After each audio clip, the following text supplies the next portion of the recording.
Inilah Indonesia, merupakan negeri yang bersahaja yang terjalin dari 17.000 lebih gugusan kepulauan, membentang bagaikan untayan batu jamrut. Kondisi geografis Indonesia yang berada di kawasan Ring of Fire membentuk keunikan pada setiap jengkal wilayahnya. Puja-puja bangsa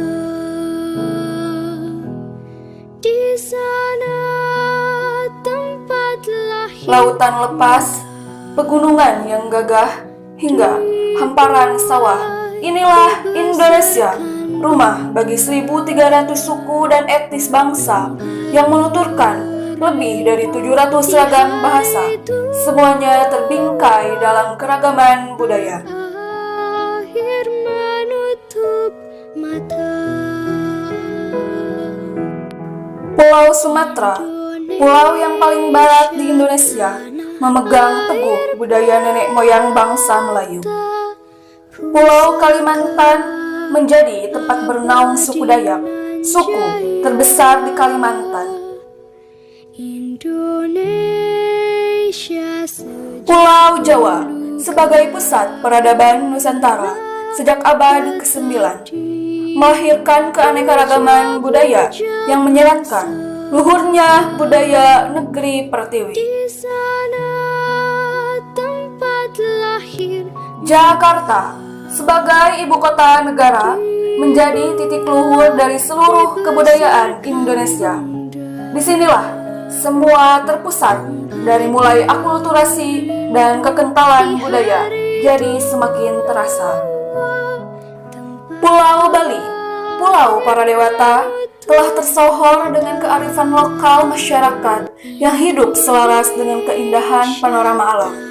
Semakin bergerak ke timur, kebudayaan di Indonesia, di Pulau Sulawesi, Kepulauan Maluku, dan Papua semakin eksotis. Perjalanan sejarah yang panjang membawa negara Indonesia menjadi sebuah negara yang besar. Kejayaan di masa lampau membuat bangsa Indonesia terus berinovasi untuk mempertahankan budaya bangsa. Bhinneka Tunggal Ika, berbeda-beda namun tetap satu jua. Semangat itulah yang selalu menyatukan keberagaman Indonesia.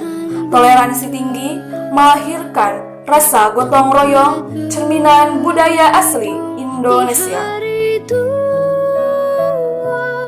Sebagai langkah pelestarian budaya, peranan museum sangat penting sebagai media konversasi. Menjaga warisan budaya menjadi kewajiban seluruh lapisan masyarakat Indonesia agar tak lekang ditelan zaman. Saatnya Indonesia menunjukkan kejayaan budayanya. Inilah sejarah dan kebudayaan Indonesia, Provinsi Daerah Istimewa Yogyakarta.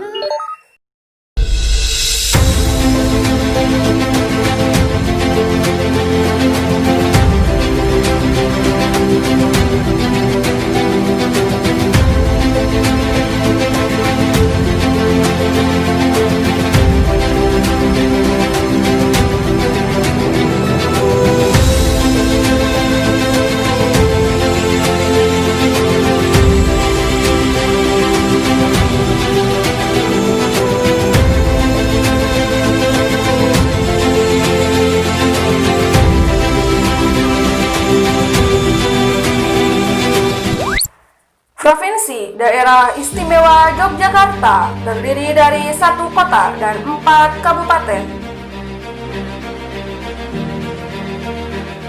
1. Kabupaten Bantul. 2. Kabupaten Gunung Kidul.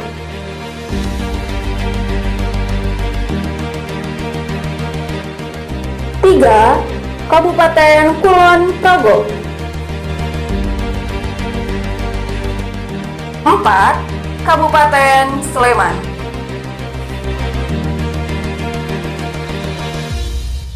Dan 1 kota, yaitu Kota Yogyakarta.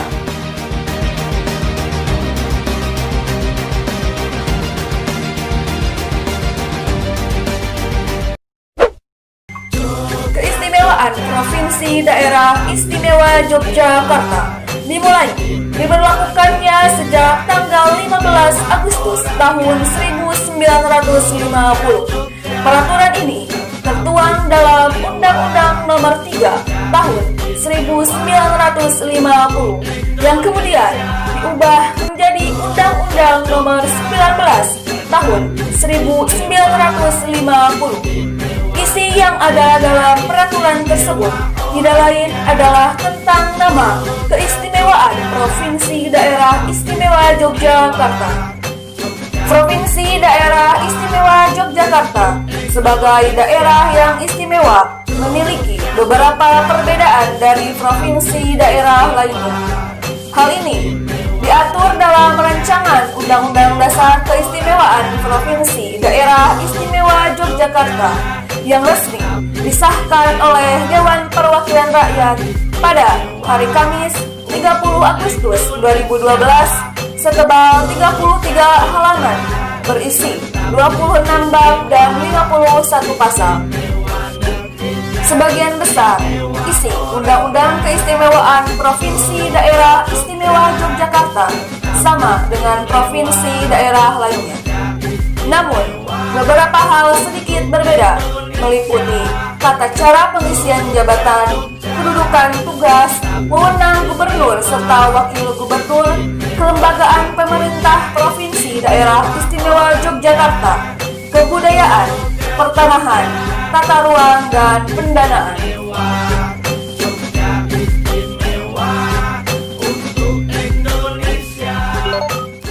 Berikut beberapa poin yang menjadikan Provinsi Daerah Istimewa Yogyakarta tetap istimewa berdasarkan undang-undang terbarunya. 1. Posisi gubernur tetap dijabat oleh Sultan Hamengkubuwono dan wakil gubernur dijabat oleh Adipati Pakualang. Hal ini tertuang dalam pasal 18 ayat C bab 6 mengenai pengisian jabatan gubernur dan wakil gubernur. Gubernur dan wakil gubernur tidak boleh menjadi anggota partai politik. Hal ini juga tertuang dalam pasal 18 ayat N bab 6.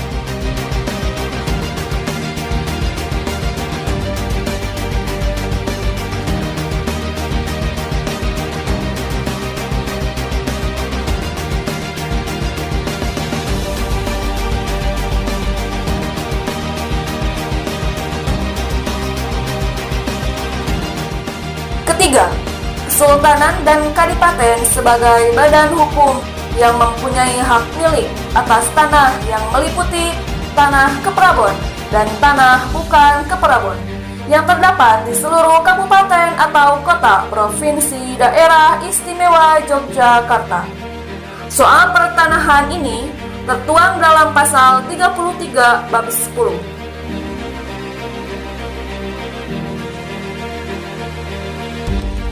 4. Provinsi Daerah Istimewa Yogyakarta memperoleh dana keistimewaan dari Anggaran Pendapatan dan Belanja Negara atau yang disingkat dengan APBN. Dana ini diperuntukkan bagi penyelenggaraan urusan keistimewaan Provinsi Daerah Istimewa Yogyakarta. Soal pendanaan ini tertuang dalam pasal 42 bab 13.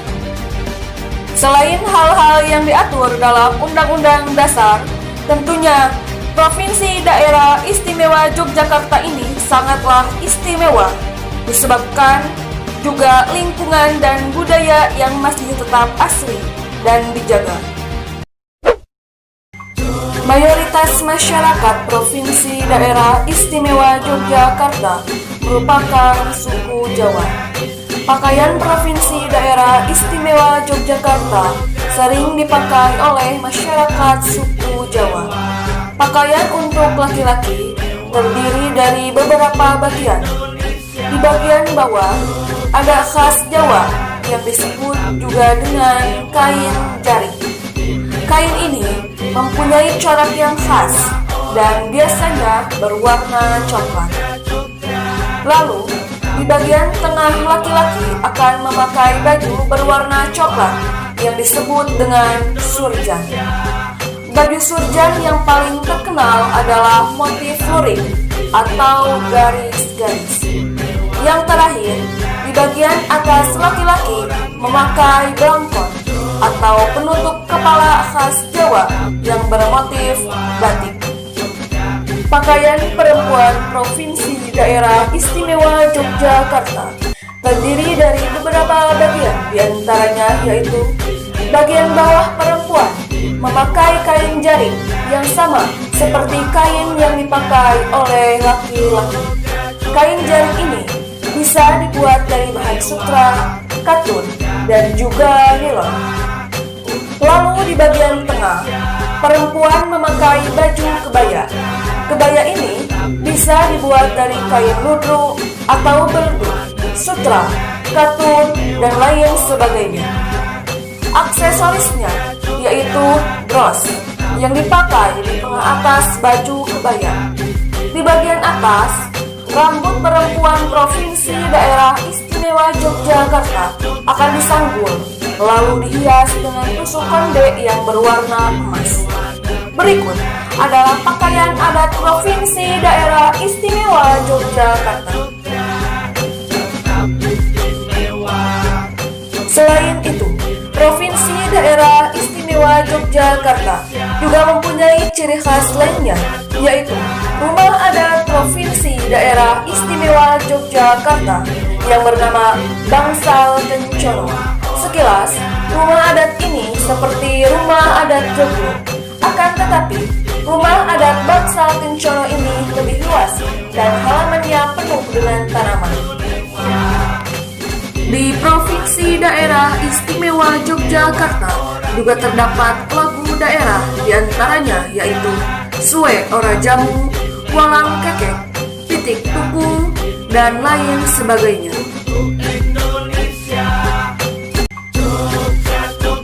Tak hanya itu, Provinsi Daerah Istimewa Yogyakarta juga mempunyai beberapa makanan yang khas, diantaranya yaitu 1. Gudeg. Makanan yang satu ini rasanya manis, terbuat dari nangka yang dipotong-potong, lalu diberi bumbu rempah-rempah juga santan kelapa. 2. Sate kelatak. Sate kelatak adalah sate kambing yang hanya dibumbui garam serta dibakar dengan menggunakan jeruji besi sepeda di atas bara arang. Jeruji besi berfungsi untuk menghantarkan panas dan daging kambing matang dengan merata. Sate kelatak dimakan dengan sajian kuah gulai khas Provinsi Daerah Istimewa Yogyakarta. 3. Kopi jos adalah kopi hitam yang diseduh dengan air mendidih, dicampur gula, dan ditambah arang yang sangat panas.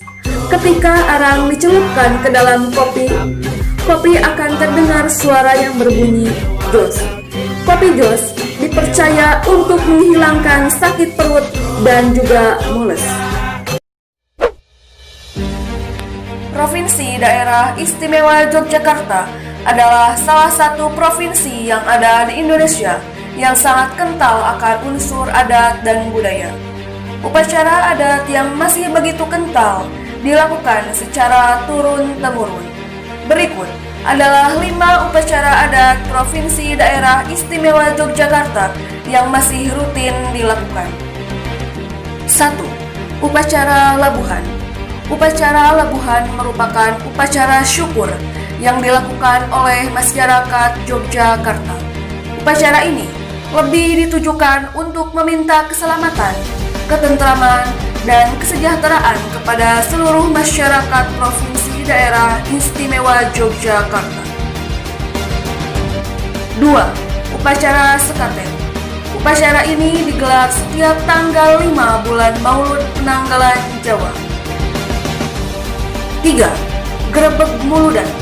Upacara Grebeg Muludan sebetulnya menjadi salah satu rangkaian dengan upacara Sekaten. Bedanya, Grebeg Muludan adalah acara inti dari upacara Sekaten yang jatuh pada tanggal 12 Rabiul Awal. Saat Grebeg Muludan, para penjaga keraton Yogyakarta akan melakukan parade dengan membawa gunungan ke alun-alun utara. Gunungan itu terdiri dari beras ketan, lauk pauk, sayuran, dan buah-buahan. Kemudian dibagikan kepada masyarakat di akhir kegiatan. 4. Upacara nguras enci. Upacara ini merupakan upacara untuk membersihkan gentong di komplek pemakaman Raja-Raja Imogiri di Bantul, Yogyakarta. Makna dari upacara ini yaitu dilakukan setiap Jumat atau Selasa Kliwon bulan Suro, yaitu untuk membersihkan hati dan pikiran kotor yang dengki. Selain membersihkan gentong, upacara ini juga dilakukan untuk melestarikan benda-benda peninggalan Sultan Agung. 5. Upacara bekakak atau saparan. Upacara ini dilakukan setiap bulan Safar. Adanya upacara ini dilatar belakangi oleh penghormatan kesetiaan keluarga abdi dalam keraton, Kiai dan Nyai Wiro Suto terhadap Sri Sultan Hamengkubuwono I. Upacara ini dilakukan penyembelihan sepasang pengantin Jawa. Beruntung, sepasang pengantin yang dimaksud di sini adalah boneka temanten yang terbuat dari tepung ketan.